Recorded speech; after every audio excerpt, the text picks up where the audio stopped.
Ayan, gusto ko pong batiin ng bawat isa na magandang umaga po sa bawat isa. Good morning po. Kayo po ba? Good po morning nyo? Yan. Yan. Sino po dito excited na mukhang mas malakas pa po boses ko kaysa sa... Low. Low. Sound check. Mic. Nawawala. Ayan, doon pala nilalak. Naging ignorante ho tuloy ako bigla sa mic. Ayan, purihin po ang Diyos dahil sa mga nakalipas na araw, hindi tayo pinabayaan ng Panginoon. At kung mapapansin nyo, yung katabi nyo, buo pa. Wala akong pyesa na naagos ng baha. Wala naman po ditong inanod ng baha. Wala po, no? Siguro meron pong ilan pinasok ng tubig ang kanilang bahay, pero hindi po sila nalunod. Wala naman po nalunod, no? So, ngayon po talaga ay panahon ng tag-ulan. At sinasabi na may panahon ang bawat bagay. So, hindi natin pwedeng kontrahin yung mga natural phenomenon. Dahil lang gusto nating always sunny day, makakapagtrabaho tayo. Pero, everything happens for a purpose. Naririnig ko to sa isang... lagi ko to naririnig. Meron naman talagang purpose ang bawat bagay. At ang bawat bagay ay may panahon. At ang panahon po na ito ay panahon kung saan tayo ay makikinig ng salita ng Diyos. Excited na po ba kayo? Amen. So, kapag tayo po ay nakikinig ng salita ng Diyos, una, napaparangalan po natin ng Diyos. Alam niyo po kung bakit? Pansinin niyo mabuti. Kung tayo ay makikipag-usap sa isang tao at wala siyang balak na pakinggan ang sasabihin natin, malulugod ho ba tayo? Hindi. Pero once na tayo may makikipag-usap at yung kausap natin ay nakikinig, nagre-respond, tayo ay matutuwa. Ganon din sa part ng Diyos. Kapag tayo nakikinig ng salita ng Diyos, nagre-respond, ang Diyos ay napalulugdan natin. Gusto mo ba natin yung gawin? Palugdan. Amen. So, nung nakaraan po ay maraming tinuro ang Diyos sa atin. Hindi lang po sa mga preachings, kundi pati sa mga personal experience natin sa buhay. Na kahit pala may mga struggles kagaya ng tag-ulan, may bagyo, hindi natin mapipigil, but God is still there helping us to deal with that situation. Hindi tayo pinabayaan ng Diyos. At kung ginawa ng Diyos yun noon, gagawin niya pa rin yun ngayon at sa mga susunod na panahon dahil mahal niya ang bawat isa. So, inaanyayahan ko po ang bawat isa na tayo po ay manalangin. Magpasalamat po tayo sa Diyos at kausapin po natin siya. Aming Diyos na banal, makapangyarihan sa lahat, Ikaw na lumikha ng langit at lupa. Ikaw na lumikha sa amin. Ikaw na nagpapahalaga at nagmamahal po sa amin ng higit sa nalalaman po namin. Dalangin ko po, O Diyos, na kami ay maging karapat-dapat nawang makarinig ng iyong mga salita. Turuan mo po kami. At sa kung anumang kaparaanan kami ay nagkasala, nagkamali, ito po hinihingi namin ng tawad. Kung kami po ay lumabis o nagkulang, ito po ay aming pinagsisisihan. Dalangin ko po, O Diyos, na hindi ito maging hadlang upang matanggap po namin ng iyong pagtuturo, ang iyong pagtutuwid. Linisin mo po kami ng iyong banal na dugo, O aming Panginoong Hesus. Ikaw po na siyang nagsakripisyo sa amin upang patawad po kami sa lahat ng aming mga kasalanan. Kami po ay nagpapasalamat sa iyong kapatawaran, sa iyo pong biyaya, sa habag at pag-ibig mo po sa amin. Buksan nawa po ng iyong banal na spirito ang aming isipan at mangusap ka po sa aming lahat. Sa iyo po namin ibinibigay ang lahat ng parangal at papuri. In Jesus' name we pray. Amen and amen. Nung nakaraan po, nag-preach si Ate Grace about sa Spirit-filled Church. Tama po, no? At yung buong tema po ng taon na ito ay nakafocus sa pagiging Spirit-filled. At ang ating pong pag-aaralan ay may kinalaman pa rin po sa Spirit-filled Church. Pinag-usapan po doon kung ano ang church at pinag-usapan po doon kung ano ang ginagawa ng Holy Spirit sa church. At kung marami pa pong mga bago o hindi naman ako kayo bago, lagi na ako kayo nakakapunta dito, alam po natin na ang church na tinutukoy ay hindi ang building, kundi ang tinutukoy ay tayo pong mga mananampalataya. At ang bawat mananampalataya ng Panginoong Jesus ay pinag-isa niya.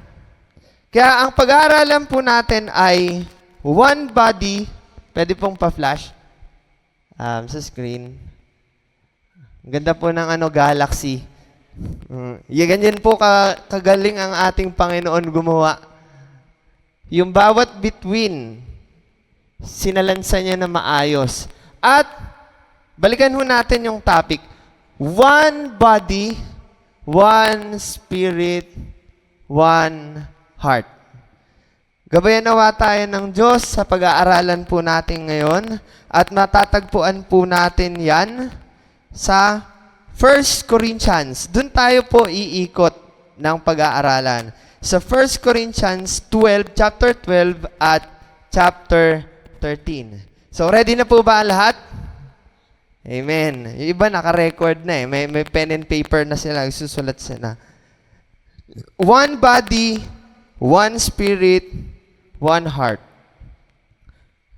Sabi sa 1 Corinthians, chapter 12, verse 4 to 11, pwede ba nating basahin?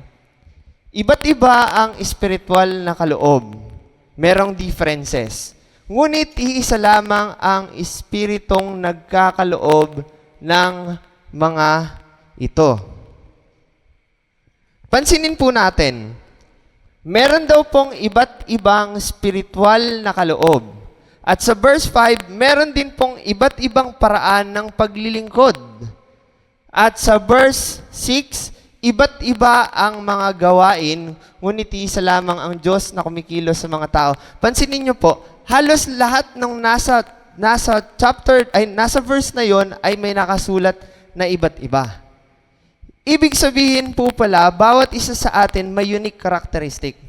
Pansinin niyo pong mabuti. Ang fingerprint po ng tao, hindi ho yan pare-parehas. Ang genes ng tao, meron niyang uniqueness. Pakisabi nga po sa katabi nyo, unique ka. Unique ka. Dahil unique ka, wag mong ikumpara ang sarili mo sa iba. Bakit po? Malulungkot ka lang. Kasi kahit anong gawin natin, hindi talaga natin sila magiging katulad ng pagkaka-create sa atin. Pwedeng parehas tayong human, pero meron tayong iba't ibang mga karakteristik. Sabi dito, iba't iba ang mga spiritual na kaloob. Kung mapapansin natin, meron palang ibinibigay sa church. Pag sinabing kaloob, ibinibigay. Ang Diyos ay saganang magbigay, hindi siya maramot. At ang bawat mananampalataya ay binigyan niya ng mga gifts. Wala pong hindi. Minsan, deceive po tayo. Bakit? Kasi akala po natin hindi tayo binigyan ng gifts ng Lord. Pero ang dahilan lang ho pala nun, hindi pa ho pala natin na-discover. Kapag ka po tayo ay sumampalataya sa Panginoong Hesus ng totoo at hindi po peke, ibig sabihin po nun, ang Holy Spirit ay marireceive natin. At kung ang Holy Spirit na nasa atin ay kumikilos, malabong hindi po siya magbigay. Siya na nagmamahal sa atin, hindi ho magbibigay. Siyempre, magbibigay po ang Holy Spirit. At ang sabi po doon, yung gifts na yan ay iba-iba. Basahin po natin. Hindi lang po gifts, kundi iba-iba rin ang paraan ng paglilingkod. Tinuturuan tayo po ng Diyos na maglingkod sa Kanya. Kasi in the first place, wala ho tayong gana talaga maglingkod sa Kanya. Wala pong pinanganak na paggamulat niya sa mundong ito, gumising siya, ay maglilingkod na ako sa Lord. Wala pong ganun, di ba? Pumupunta ho tayo sa church, nag-aaral, nagbabasa ng Bible, para tutunan po natin na sumampalataya sa Panginoon, sundin siya, mahalin siya, at paglingkuran siya. So, may step. Meron step. At kung papansinin po natin, ang paglilingkod na nagagawa po natin ay iba't iba. Meron pong pumapasok sa Children Ministry Department, nagtuturo sila ng bata. Yung iba naman ay tumutugtog, umaawit. Thank you. Yan. Tumutugtog, umaawit. Ang iba naman po ay sila yung nagko-contribute para maipatayo yung templo ng Diyos na ginagamit po natin ngayon. Ibig sabihin, maraming ways to serve God. Pero meron lang iisang Diyos na pinaglilingkuran. Sabi din po dito, iba't iba ang mga gawain, ngunit iisa lamang ang Diyos na kumikilos sa mga taong gumagawa ng mga iyon. Meron isang Diyos na common para sa atin. Pansinin niyo? Kung bakit nagagawa po natin magsama-sama, hindi dahil pare-parehas po tayo ng pag-uugali, hindi po pare-parehas tayo ng isip na, hindi dahil pare-parehas tayo ng estilo ng pagsasalita, hindi dahil pare-parehas tayo ng mga pangarap sa buhay. Actually, iba-iba nga yung pangarap eh. Sabi ng isa, gusto ko maging doktor para magamot ko ang kapwa. Gusto ko maging polis para matulungan ko ang kapwa. Gusto ko maging kapwa. Yung isa, para lagi siyang tutulungan, lagi siyang gagamutin, di ba? So, iba-iba talaga ng pangarap sa buhay. Yung iba gusto maging model, pero yung iba ayaw naman humarap sa picture, di ba? Pagka pinicturean ng camera, lagi nakaganto. So, napapansin nyo, iba-iba ng style.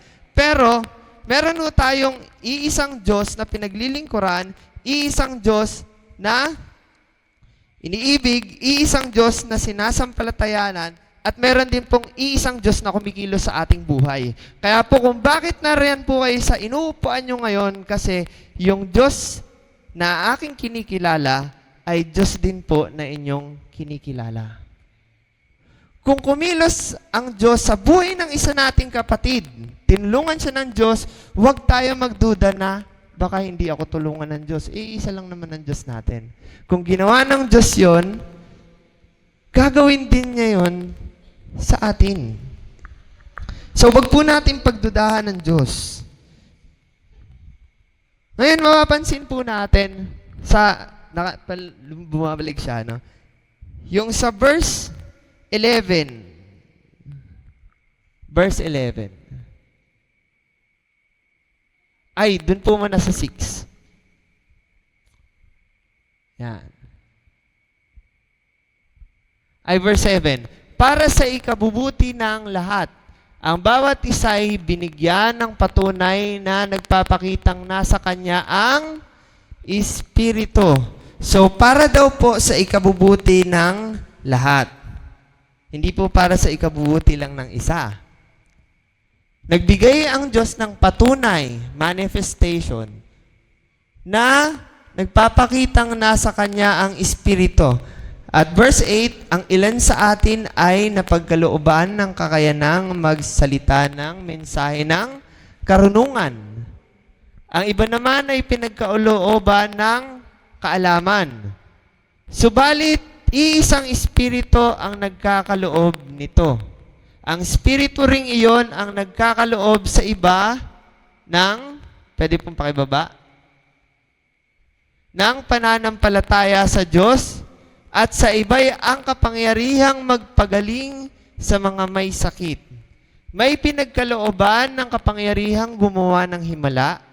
Sa iba naman ay kakayahang, baba po, magpahayag ng mensahe mula sa Diyos, at sa iba ay kakayahang kumilala kung aling kaloob ang mula sa Espiritu at kung alin ang hindi. Yung discerning of Spirit. May pinagkalooban ng kakayahang magsalita sa iba't ibang mga wika, speaking in tongues. At ang iba naman ay ang magpaliwanag ng wikang iyon, interpretation of tongues.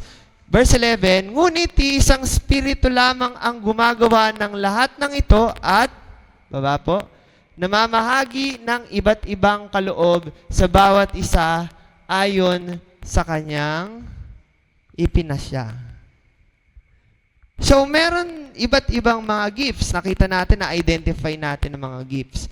Pero hindi, yung pinakang gifts, ang pinakang importante, kundi yung nagkaloob. At ang purpose ng gifts, hindi para ipagmayabang na meron ako noon, i-brag na tayo ay malakas sa faith, para patunayan na tayo ay mas magaling, mas mabait, mas faithful kaysa sa iba, kundi para magamit, para matulungan ng bawat isang lumago sa pananampalataya. Alam nyo ba, minsan intimidating yon. Kapag kunwari, merong ganong gifts, tapos tayo naman, ay gusto ko rin magkaroon ng ganong gifts, kaso wala. Na-gets nyo po, yung ganong senaryo. Alam nyo, yung mga gifts na yon hindi ginamit para gamitin para pang show off. Para gamitin para yung church ay ma-develop into holiness. Para ma-separate from the pattern of this world. Para ma-ready ang bride ni Christ. Hindi para ipakita na, ay, kaya kami marami kasi may mga ganong manifestation. Alam nyo ba, minsan may mga false fire. Yung sobrang charismatic na hindi na maintindihan. Na pag pinapatong ang mga kamay nagtutumba, meron hindi natutumba. Pinipilit, tinutulak na lang. Kasi nga, hindi naman yun. Hindi naman kailangan lahat nagtutumbahan. Hindi naman kailangan lahat nag-speaking in tongues. Lahat nag-interpret. Hindi naman lahat nakakita ng visions. Ibig sabihin, iba-iba. At dapat yon maging beneficial. Kapag hindi yon beneficial, edi, anong saysay nun? Napakasimple. Ang Diyos hindi kumikilos ng walang purpose. Ang Diyos hindi nagbibigay ng hindi natin mapapakinabangan. At kung ikasisira natin yon, dapat lang natanggalin. Pero, ibinibigay yon dahil alam ng Diyos na kapag ginamit natin yun na maayos, ito ay makakabuti hindi lang para sa ating sarili, kundi para din sa bawat isa. Amen? Parang wala na po akong kausap. So, ginagamit yon for common good, not for personal interest. Baka kasi dumami yung nanonood sa live streaming pag may mga ganun-ganon. Hindi. Kahit dumami yung mga nanonood, actually, mas marami nga nanonood, nakakatakot pa yon. Kasi mas maraming bashers. At baka magkataon pa na ang focus na lang natin ay engagement sa tao at hindi engagement sa Lord. So, primary focus natin ay mai-prepare ang ating sarili at matulungan din yung iba na humarap sa Diyos na walang dungis. Para kapag nakita tayo ng Diyos, masayang-masaya ang Diyos na tayo ay makapiling sa pangwalang hanggan. Nung nakaraan, sana hindi ako pagalitan ni Pastor kapag kakwinento ko ito. Sobra ako natutuwa kasi syempre may newlywed couple. Tapos, tinitingnan ko yung preparations ng bawat isa. At yung bawat nagpre-prepare, iba-iba ginagawa nila. Meron nasa taas, parang humihila ng layag kasi malakas yung hangin. Meron naman iba ang focus, nagpa-practice para magtugtog. Meron naman pag-picture taking yung mga inahanda. Yung kanilang pananamit, inaayos nila, binibihis nila na maayos. Ginagawa nila lahat ng paraan para maipresenta ng maayos ang bride, ang kabuuan maging maganda. So imagine niyo sa kasalan ganon. Inire-ready lahat. Pansin nyo? Inire-ready. At yung lahat ng nagre-ready, may iba't iba rin silang skills. May iba magaling mag-design. Yung iba may magaling mang-asar. Ewan ko kung may pakinabang yon. Pero naitaw may ganun. May magaling sumigaw. Merong nagkakasal. Kasi mahirap pagka kinasal, tas pala nagkakasal. Paano kayang gagawin nila nun? So, iba-iba. Pero yung outcome, naging maganda. Naging maganda. Ngayon, ang tanong, wala bang mga struggles? Meron mga struggles. Pero yung outcome, naging maganda. Ganon din sa bride. Tayo yung bride, prepare tayo, binigyan tayo ng skill to prepare ourselves para pag humarap tayo kay Lord, presentable tayo. At tinutulungan tayo ng Holy Spirit. Anong kailangan natin gawin? Kailangan po nating magpasakop sa Holy Spirit. Hindi po natin pwedeng pangunahan ng Holy Spirit na gusto ko tong gawin kasi kung hindi natin gagawin ang gusto ng Holy Spirit, hindi natin ma-prepare ang ating sarili. So there is one Spirit that prepares us. Merong iba't iba pero iisang Espiritu. Next naman po, sa chapter next pong slide. Same in value. Ito, bato-bato sa langit ang tamaan mag-change. Kadalasang konflikto sa mga churches. Kasi, laging nararamdaman ng karamihan we are undervalued. Kadalasan daw, yung mga humaharap sa unahan, nasa platform, nasa stage, yung mas mahalaga.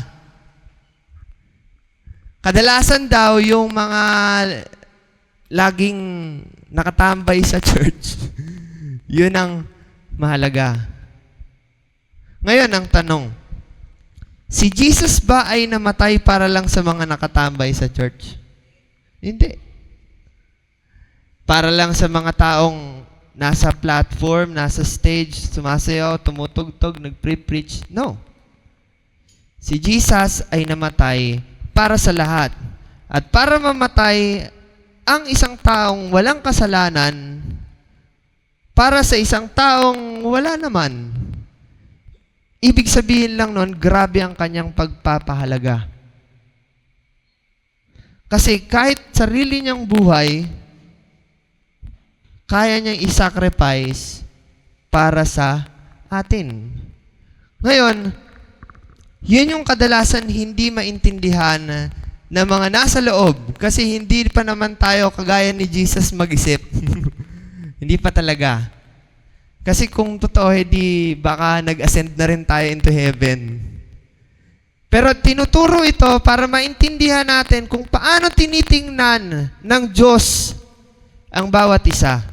Hindi niya tinitingnan na parang ano lang, wala ka lang, kasangkapan ka lang, pagka hindi ka na masipag, ayaw ko na sa'yo, hindi ka na mahalaga. Bahala ka na sa buhay mo, maghanap ka na ng sarili mong church, you are not belong here. Hindi ganun ang tinuturo ng Diyos. Sabi sa 1 Corinthians chapter 12, verse 12, 2:31, body have parts. Verse 12, pakitingnan po. Yan.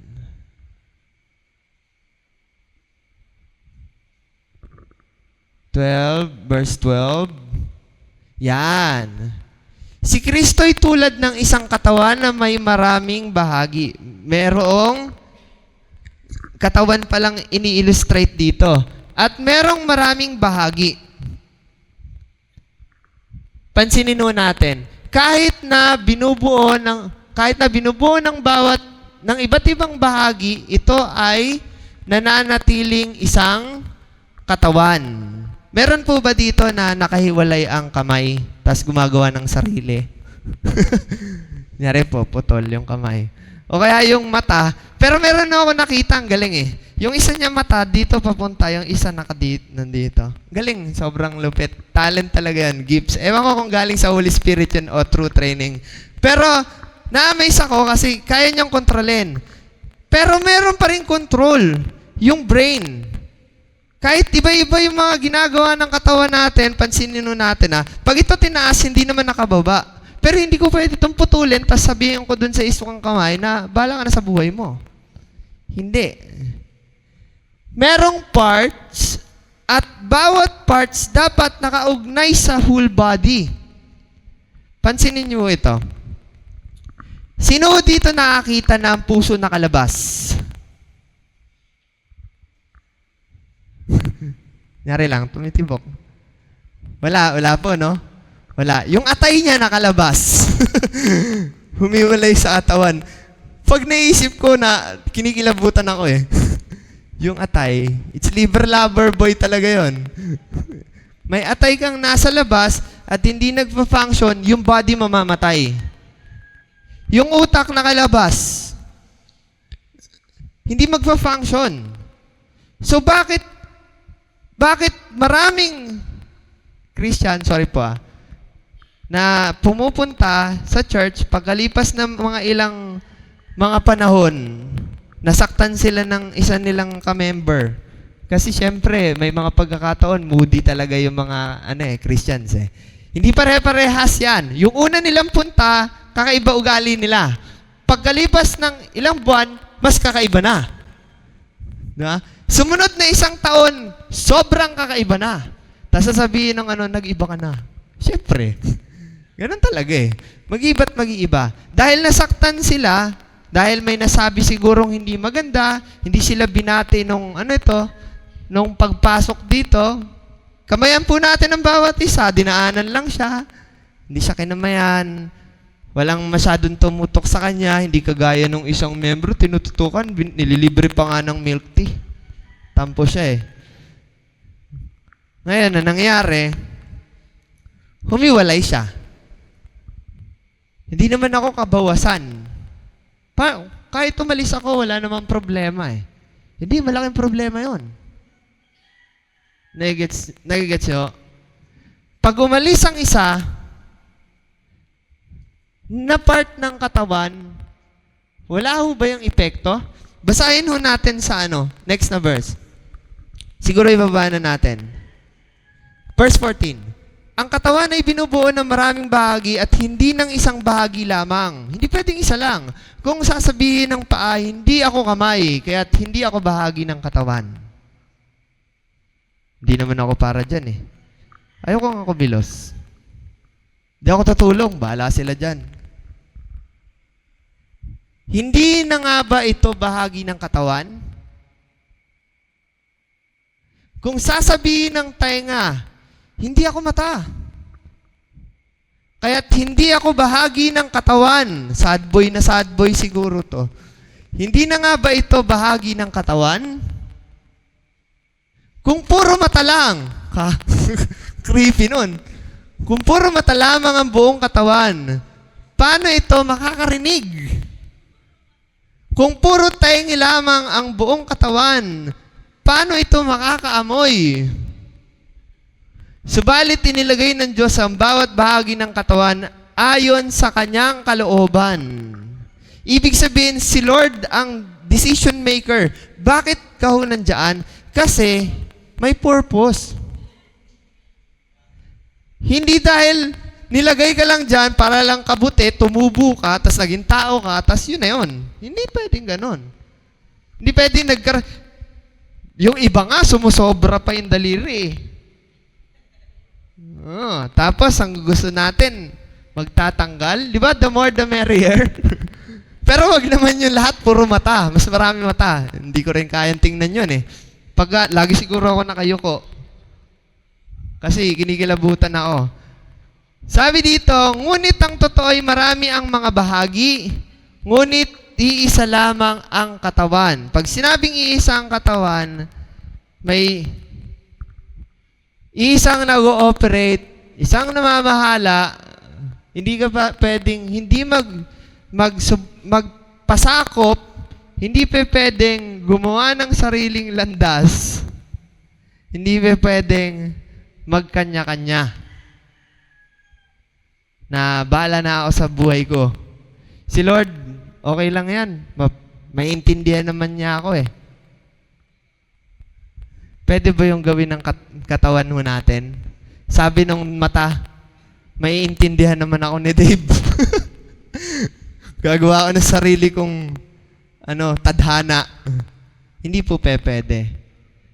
You are part of a body of Christ. Always remember na hindi ka basta-basta lang nag-exist. Hindi po tayo umattend lang sa church tas wala tayong part. Minsan, kaya nababagot po tayo, naiisip natin na wala akong saysay dito kasi hindi natin sinisikap pong i-discover. Sino po ditong baby? Pagkapanganak, nung baby sila, nakapaglakad na agad. Meron po bang ganon? Tapos, yung kamay nung baby, marunong na kagad mag-chopstick. Di ba? Kahit na daw malaki na, hindi pa kaya mag-chopstick. Bakit po nagagawa nila maglakad? Bakit po nila nagagawa na humawak ng chopsticks? Kasi natre-train sila. So ito ang encourage sa atin ng bawat isa, ng Diyos sa bawat isa. Be trainable. Be coachable. Kaya bakit madaling umalis? Kasi ayaw patama. Ayaw pa correct. Kasi pag nasabihan, inaaway ako. Naaway ako, pasensya na, hindi ako para dito sa church na to. Lilipat ng ibang church, hahanap, ganun din. Sasawayin din siya. Ano ginagawa mo? Gampanan mo ang iyong part. Pag di ginampanan, iko-correct. Kasi bawat part nagtutulungan. Meron iba? Ewan ko kung meron ganun. Pinapalo yung sarili. Uy, umayos ka. Wala naman. Pero meron tayong sariling palo. Kaya dapat meron tayong ganong klase ng mentality. Hindi paraan lagi ang pagtakas. Pag may pinapagawa, tatakasan ko, iwasan ko, hindi ko gagawin kasi ayoko niyan, tinatamad ako. Hindi laging paraan.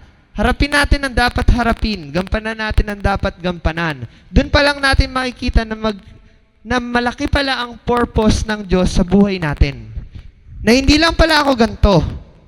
Kaya lang ganito ang nararanasan ko kasi hindi ko dinidiscover. Hindi ko tinatanong yung author. Hindi ko tinatanong si Lord. Di ako nagpre-pray, Lord, ano po bang gusto mo mangyari sa akin? Lord, ano po ba yung gusto mo pong gawin ko? Lord, paano ko po ba ito gagawin? Hindi naman mahirap magtanong sa Diyos. Ang tao lang mahirap kausap. Kasi may pride sila. Meron nagtanong sa akin, sabi, kapag po ba nagpabautismo ako, hindi na po ako pwedeng gumawa ng kasalanan. Kahit naman hindi tayo nagpabautismo, hindi talaga tayo pwedeng gumawa ng kasalanan. Pero gusto nilang i-validate yung kanilang gustong gawin na masama. Kaya ayaw na nilang magpabautismo, ayaw na nilang sumunod, ayaw na lang tanggapin si Jesus. Kasi pag nag-church ako, daming bawal. Daming bawal. Bawal daw magmura. Sarap ko yung magmura. Parang chicharon. Maalat-alat. Pero pagka ikaw Kristyano na ho, tas nampalataya ko sa Diyos at yung kaisipan ng Diyos patungkol sa masasamang bagay, nakakuha nyo na, ang sakit pala sa tenga. Alam niyo ba may mga pagkakataon nung bata ako na ang tingin ko sa ginagawa ko okay lang, pero nung may mga tinuturuan na ako mga bata, tapos mga ibang mga youth, pag tinitingnan ko, ay ganito pala ako kapangit tingnan. Yung ginagawa ko. Nare-realize. So, ganun din. So, kailangan ho nating matrain. Kailangan ho nating maging coachable. Huwag nating iiwasan ang ginagawa ng Diyos. Alright? Huwag naman nating isipin na pag laging may nawawala, ay pinalo yan ng Diyos. Laging dinadamay si Lord. Nung nawala, baka, pinalo. Pinag-pray pa natin na magkaroon ng kung ano mang bagay na hindi maganda. So, ipag-pray natin na sila ay mapaayos kasi part sila ng body. At kapag sila apektado rin tayo. Kung sila ay nahihirapan at nagdadalamhati din tayo dahil nasa iisa tayong katawan. At dun papasok yung sinasabing pakialam dahil sa pag-ibig. Kaya dun sa verse, next na chapter, ayun, sa verse 13, ipinaliwanag dun na kahit marami pala tayong kayang magawa, na kahit meron tayong mga kaloob, pero kung wala ang pag-ibig, wala ring kabuluhan. Pansinin niyo ito. Kung wala ho tayong pagmamahal sa ating mata, bubulagin lang natin yon. Sino maapektuhan? Ang hirap po kaya. Naranasan niyo na po bang matusok ang mata niyo ng ano? Wala pa. Nung bata ako, sobrang kalikutan ko. At sigurado yung magulang ko, problemado sa akin. Kabantay sarado talaga ako. Nahulog ako sa puno, tapos tumusok yung mata ko sa kawayan. Praise God, buhay pa ako. Natuhog ako, pero hindi naman namatay. Di ba? Ang bangis ng Lord. Yung eyeball ko biglang bumaba. Kaya hindi naman tinamaan yung utak. Kaya buhay pa rin. Milagro ng Diyos. Pero alam niyo ba, ng panahon na natusok ang mata ko, nakabenda yung kabila, ang hirap pala. Kahit maligo. Kahit matulog. Yung kamay nyo kusang gagalaw kasi ang sakit, ang hapde, makate na masakit, parang gusto nyong kamutin, hindi mapigilan ng iba na mag-respond. Yung bibig, nagsasalita, aray ko, pati yung nanay ko, kumikilos na rin. O, di ba? Hindi lang katawan ko gumalaw, pati katawan ho nila. Di ba? Ibig sabihin, natural lang na ang bawat katawan ay magkaroon ng pakialam. Dahil mahalaga, mahalin. Kaya sabi dito, value with love. Ngayon, basahin mo natin, verse 1. Mapagsalita man ako sa mga wika ng mga tao at ng mga anghel. Ang bangis na ito, nagsasalita sa wika ng mga anghel. Paano kaya to? Kung wala naman akong pag-ibig, para lamang akong kampanang umaalingaw-ngaw o pompyang na maingay. Kung ako man ay may kakayanang magsalita ng mensahe mula sa Diyos at umunawa sa lahat ng hiwaga, kung nasa akin man ang lahat ng kaalaman at lahat ng pananampalataya, ano pat nakakapagpalipat ako ng bundok, ngunit wala naman akong pag-ibig, wala akong kabuluhan. At kung ipamimigay ko man ang lahat ng aking mga ari-arian at ialay ang aking katawan upang sunugin, ngunit wala naman akong pag-ibig, wala rin akong mapapala. Kahit gaano pala kalago yung tinitingnan natin mga ministries, kahit gaano man pala tayo mag-excel sa larangan na ginagawa natin, maging professional man tayo or gumawa tayo ng legacy na tayo ay isang bilyonaryo, milyonaryo, ipunaryo, pag wala pang bilyon, ipunaryo muna, libonaryo, yung mga bagay na yon, kahit gaano pa katayog ang ating narating, at kahit gaano pa karami yung uma-attend dito sa church na to, kung walang pag-ibig, wala rin yun. Kahit tayo pa ay masigasig sa ministry, maaga tayo laging pumupunta, tapos ministry natin, mga 10, ang galing no? 10 ministry, ewan ko, patayan siguro yon. Pero pagtratuhin ho natin ang ating kapwa na parang basura, kung pakitunguhan ho natin sila na parang hindi sila tao, at kung pagsalitaan natin sila ng masasakit na parang hindi sila minahal ng Diyos, malaking problema natin. Dahil ang pinakang sinasaktan natin, una ang Diyos, pangalawa ating sarili. Kaya nga ang mga sumasampalataya sa Panginoon at sumusunod sa Panginoon, naiintindihan nila na hindi ko pala basta-basta pwedeng hamakin, yurakan ng pagkatao ng ibang tao, lait-laitin sila, murahin sila, dahil sila ay dapat minamahal. Ang galing nga mag-preach. Ang galing nga tumugtog.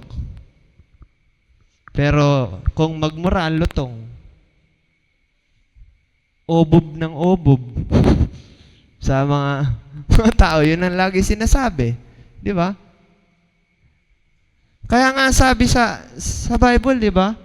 Kung sasabihan natin ang kapatid natin, ulol ka, tayo mapapasa apoy ng impyerno.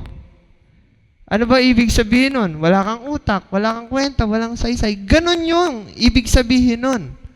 Ibig sabihin, magsalita tayo ng mga ganong bagay na degrading, imbis na tulungan ng taong mapalago ang kanya sarili, mas lalo pa natin dinadown. Mas maganda pa na putulin na lang tayo. Ibig sabihin, tayo nakakasira sa body. So, pahalagaan natin ang bawat isa ng may pag-ibig. Tinuruan tayo ng Diyos. Kaya dapat lang na matutunan talaga natin. Sabi nga, learn to love authentically. Maraming mga post kung paano magmahal. May kanta pa nga, ewan ko kung sino ba kumanta nun. Paano bang magmahal? Ha? Sarah G. Kasi maraming nagtatanong, paano ba magmahal? So, yung basic, tinuro ng Diyos. Ulitin ko yung basic, tinuro ng Diyos. Sabi sa 1 Corinthians chapter 13, verse 4, ang pag-ibig ay matyaga. Tsatsagain mo po talaga yung iibigin mo. Hindi po pwedeng suko ka na agad. Kahit parang walang nangyayari sa kanilang buhay o parang tinutulungan mo sila, ayaw nilang gumawa ng paraan na tulungan din ang kanilang sarili, tsatsagain pa rin sila. Napansin ko, magulang ko, na kahit bata ako, tumanda na ako, lagi pa rin silang nakaalalay. Ang tawag ko doon, pagtsatsaga. Kasi pantigas ko ng mukha ko Minsan, nakakalimutan ko kumain sa tamang oras pag sobrang busy. Pero, nanay ko nag-prepare pa rin. Nag-aabot. Dave, kumain ka na? Pasensya na po, nakalimutan ko. Nakalimutan yung pagkain. So, nagtsatsaga. Yun pala ay isang pamamaraan ng pag-ibig. At magandang loob. Pinapakitunguhan ng maganda ang kapwa. Hindi mainggitin. Pagkakita sa Facebook, sana all. Tapos, hindi naman siya dapat malungkot. Nalungkot tuloy siya. Kasi nga, nainggit. So, ano nangyayari? Dahil nalulungkot ka, pag nakita mo sila, hindi ka naman inaaway, pakiramdam mo, away mo na sila. Hindi mo na sila mamahal. Hindi mayabang, ni mapagmataas man. Ang hirap nito pag sobrang ma-pride. Kadalasan nag-iwalay yung mag-asawa pag sobrang ma-pride. It's either yung lalaki o yung babae. Na para bang lahat na lang ng desisyon sa buhay ng iba lagi mali at yung isa laging tama. Late lang pa. Baka may nangangatinaw yung puwet. Di ba may ganon? Kasi daw mataas sa kanilang pinag-aralan. Kasi daw marami na akong experience. Alam mo, nung bata ako, Nung kapanahunan, ganito. Kaya kayo, lagi kayong mali. Ako laging tama. Meron na isang ano ito, parang memes. Ewan ko, sabi nila, bakit daw yung mga lalaki laging mali? Tapos yung mga babae laging tama. Kasi daw, pag in English daw yung lalaki, nakasulat, male. Basahin sa Tagalog, mali. O, di ba? Wala ka magagawa.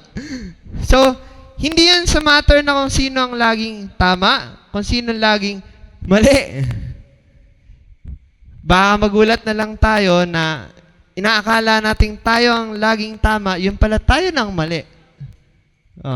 So, kailangan natin i-consider ang bawat isa. Lagi nating uunawain na ang buhay natin hindi laging nasa taas, minsan umiilalim din. Hindi lang tayo laging magaling, hindi lang tayo lagi ang matalino, hindi lagi tayo ang may alam, hindi tayo ang laging may kakayanan, minsan bumabaliktad din yan. Kaya wag nating ipagmamayabang kung ano yung meron tayo, kung ano yung na-experience natin, kung ano yung na-achieve natin. Bakit? Kasi balang araw, makikita natin na lahat pala ng yon hindi talagang nagmamatter. Anong pinaka-importante nating maintindihan? Na lahat ng bagay na naranasan natin nasa kapahintulutan lang ng Diyos. Kung meron tayong malaking bahay, ibig sabihin ba hindi minamahal ng Diyos yung mga maliliit ng bahay? Yung mga nakapag-aral, nakapagtapos, ibig sabihin ba sila lang ang mahal ng Diyos? Yung mga talagang nahirapan, hindi sila mahal ng Diyos? Hindi mahalaga sa Diyos ang mga taong yon? Pansin ho natin. Alam niyo ho ba, kadalasan dinidetermine natin ang success by possessions, by achievements. Pero yung makilala natin si Lord, na author ng lahat ng yon, na nagbigay at nagpahintulot na maranasan natin yung mga bagay na yon, yun ang pinakang mahalaga. Pag lagi mo natin yung naiisip, ay hindi pala ako nakahihigit sa iba. We are all the same. We are all sinners, saved by God. At lahat tayo ay nasa grace lang ng Lord. Nasa grace lang tayo ng Lord. Kaya sabi doon, wag magmataas. Hindi magaspang ang pag-uugali. Pagka nilapitan mo, galit agad. Ang pag-uugali, hindi makasarili. Hindi magagalitin o mapagtanim ng sama ng loob sa kapwa. Hindi natutuwa sa masama. Sa halip ay nagagalak sa katotohanan. Ibig sabihin pala, hindi lang yung passive. Meron ako natutunan nung punta kami sa Zambales. Ang tawag ni Pastor doon, passive goodness. Na kahit pinawalang iya ka na, nakangiti ka pa rin. Hindi pa pwede yun. God is a God of love, meaning to say, He hates sin. God is a just God, tas pinaiiral niya ang justice. Sa lahat ng ginagawa nating mistakes, merong mga consequences. Hindi po tayo pwedeng magpalaki ng anak natin na hindi natin sila papaluin. Kaso wala pa akong anak. So, importante rin ho pala yun. Pero sa akin, hindi pwede ako mamalo ng iba. Magagalit sila. Hindi pwede na ibigay lang ng ibigay sa mga anak yung gusto nila kahit mapapahamak sila. Kahit makakasama, okay lang yan anak, ngingiti lang ako. Okay lang yan sa akin, hindi kita papaluin kasi mahal kita. Hindi kita pararanasin ng hirap. Bakit? Kasi dinaanan ko na yan, mahirap. Ayaw ko yan, maranasan mo. Alam niyo ba napaka-vital ng hardship para sa development ng isang bata, ng isang youth, ng isang individual? Hindi pa pwedeng lagi lang silang may hawak na kutsarang ginto.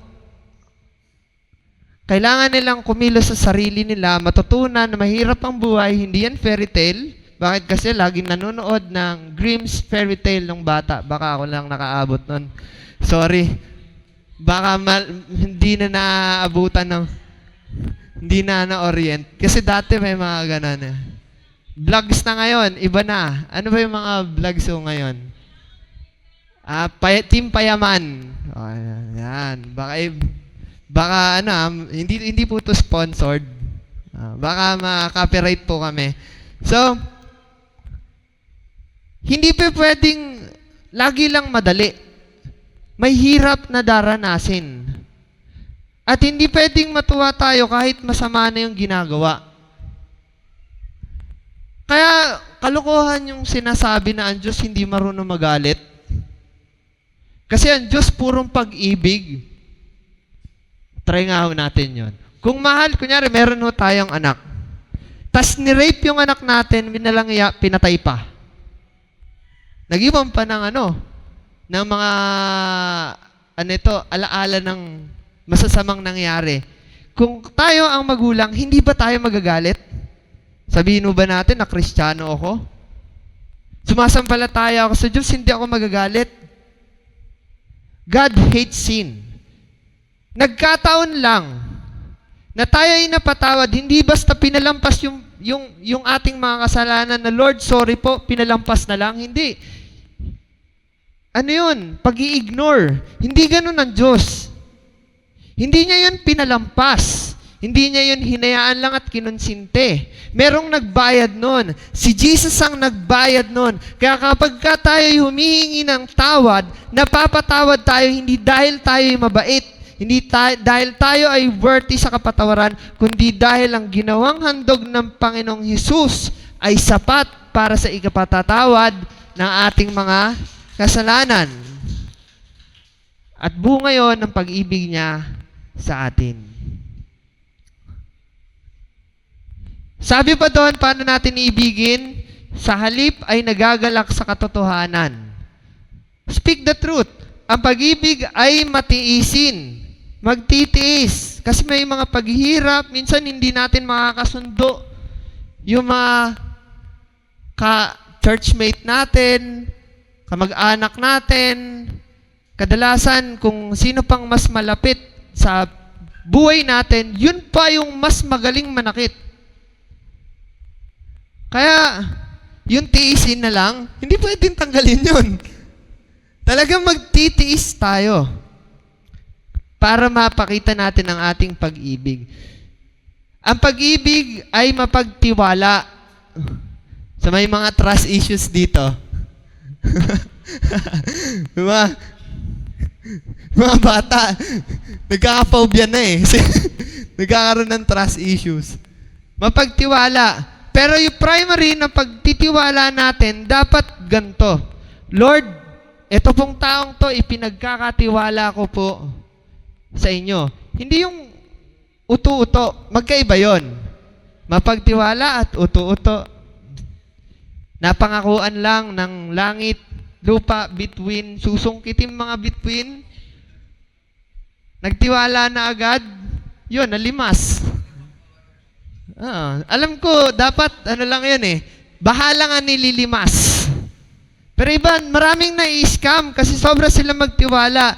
Bakit to kasi tayo magtitiwala sa hindi katiwa-tiwala? Ang pagkatiwalaan natin, yung mapagkakatiwalaan. At tayo naman sikapin din natin maging katiwa-tiwala. Huwag naman yung mangungutang tayo, tapos tatakbuhan lang natin yung pinagkautangan natin. Diba?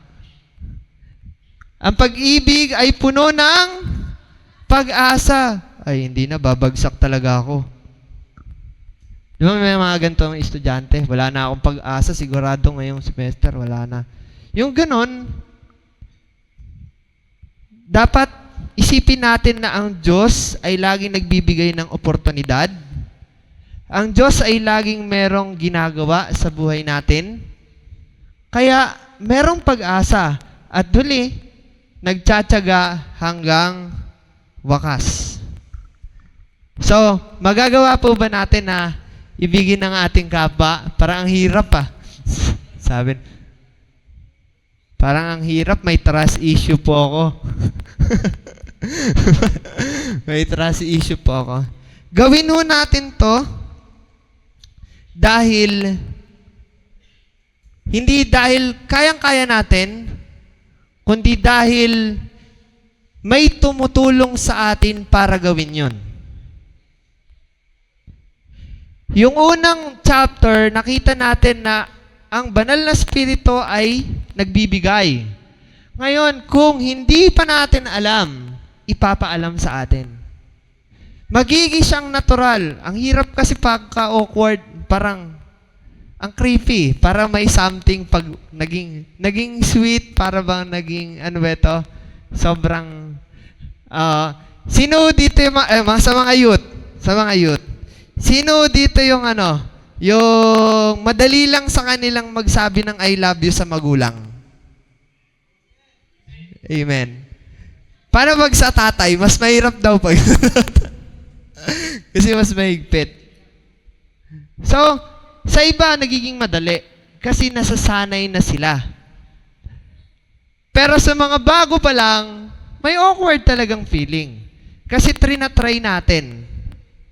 Ang awkward, kahit yung mga magulang natin magsasabi, nahanginan ka ba? Ano nangyayari sa'yo? Nalipasan ka na ata ng gutom. May kailangan ka, no? Utang ka. Siguro may nagawa kang kasalanan, no? Kaya bumabait ka ngayon. Di ba may mga ganon? So, nagiging awkward siya kasi hindi natin ginagawa. Pero once na practice natin, yung natutunan natin na ito, magiging natural siya sa atin. At makikita na tayo tunay nga talagang alagad ni Kristo. Kasi mahirap naman, ang tagal natin dito sa church, inabot na tayo ng 15 years, 20 years, pero ganyan pa rin tayo. Galit pa rin lagi. Bangdamot. Di ba? Hindi pwede po yun na ganon. Sabi po dun sa verse 13. Verse 13. Yan. Matatapos na po tayo, don't worry. 13. Samantala na nanatili ang tatlong ito, ang pananampalataya, pag-asa, pag-ibig. Ngunit ang pinakadakila sa mga ito ay ang pag-ibig. Ibig sabihin po pala, ang pag-ibig hindi nawawala. Bakit may mga tao naghihiwalay? Kasi sila ang lumalayo sa pag-ibig. Yung pag-ibig nandyan lang. Baka iba na iniisip ng mga youth. Pag-ibig nandyan lang.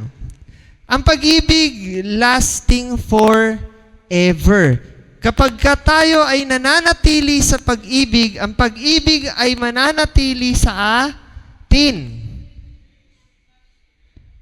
Sino may tinutukoy akong isang pag-ibig? Ang pag-ibig, hindi ba tinutukoy ka? Si Lord ay pag-ibig. According to 1 John. Iba yung iniisip niya. Ang Diyos ay pag-ibig. Corruptible ba si Lord? Si Lord in His true form, namamatay? Hindi. So, siya ay nandoon na, mula pa sa walang pasimula, at kahit sa katapusan ng katapusan, walang ganon. Pero pagkatapos ng katapusan, eternal, nandun pa rin siya. Kung tayo ay mananatili sa Diyos, mananatili din tayo sa pag-ibig. Matututunan nating ibigin ang mga hindi kaibig-ibig. Patawarin ang mga hindi kapatapatawad. Bigyan ang mga taong ayaw natin bigyan. Kasi nga, isipin po natin, hindi nga tayo kapatapatawad. Hindi po tayo karapat-dapat na bigyan. Pero, binigyan pa rin tayo ng Diyos. So, I hope na ang church na ito ay hindi lang maging club. Alam nyo yung club? May activities, organization. Ito ay church na meron talagang pag-ibig sa bawat isa. Pakitapik nga yung mga katabi. Mahal ka ng Lord. Pero tapatan natin yung ano, baka samantalin to ng iba. Isa pang topic, mahal kita. Ayun, oh. Sinamantala ng iba, oh. Galing, oh. Sinamantala.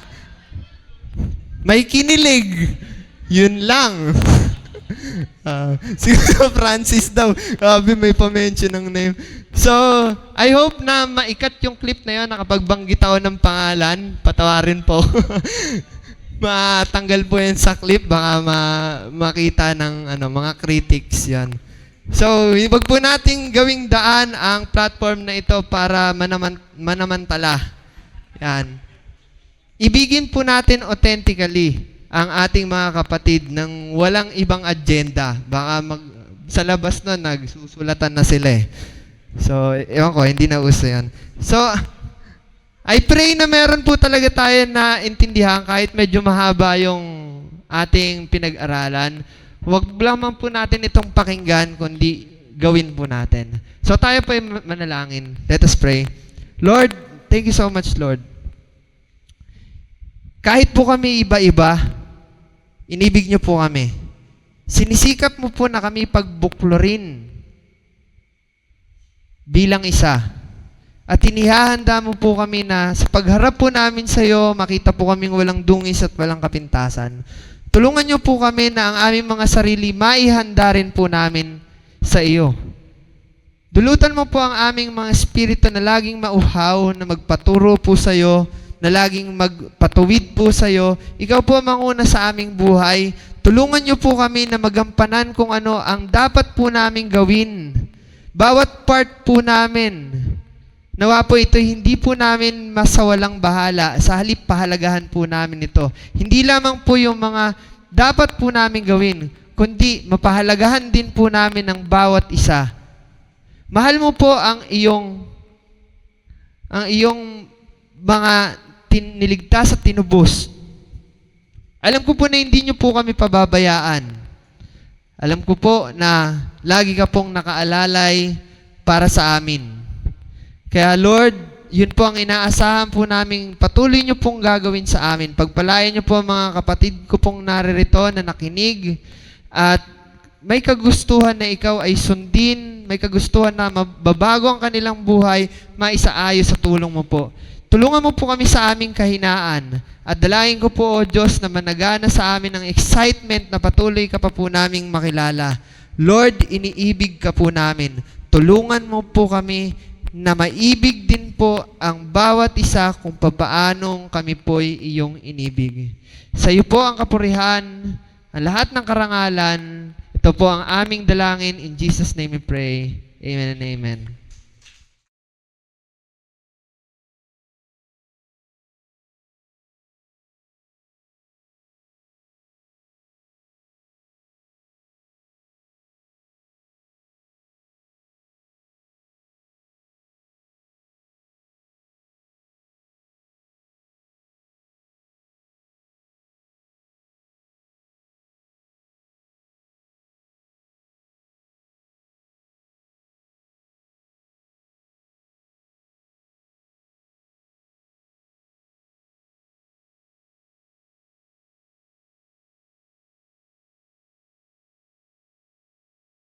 Narinig mo na ba? Narinig mo na ba? Narinig mo na ba? Narinig mo na ba na ang Diyos ay magbubuhos ng masaganang pagpapala? Tumanggap ng kaligtasan, kalayaan, kapahingahan at kapayapaan, kagalingan at katugunan sa lahat ng ating mga pangangailangan. Ang Jesus Christ, our Deliverer Christian Fellowship, ay nakahandang maging daluyan ng masaganang pagpapala para sa iyo. Samahan niyo po kami sa gawain ng Panginoon. Maaabot ka kahit sa loob ng iyong tahanan through our different online platform. You are invited. Come, join us! Halina, tara! At ihandog ang ating mga pasasalamat, pagpupuri at pagsamba sa ating Diyos na buhay. Be online and be blessed. Be online and be blessed. Be online and be blessed.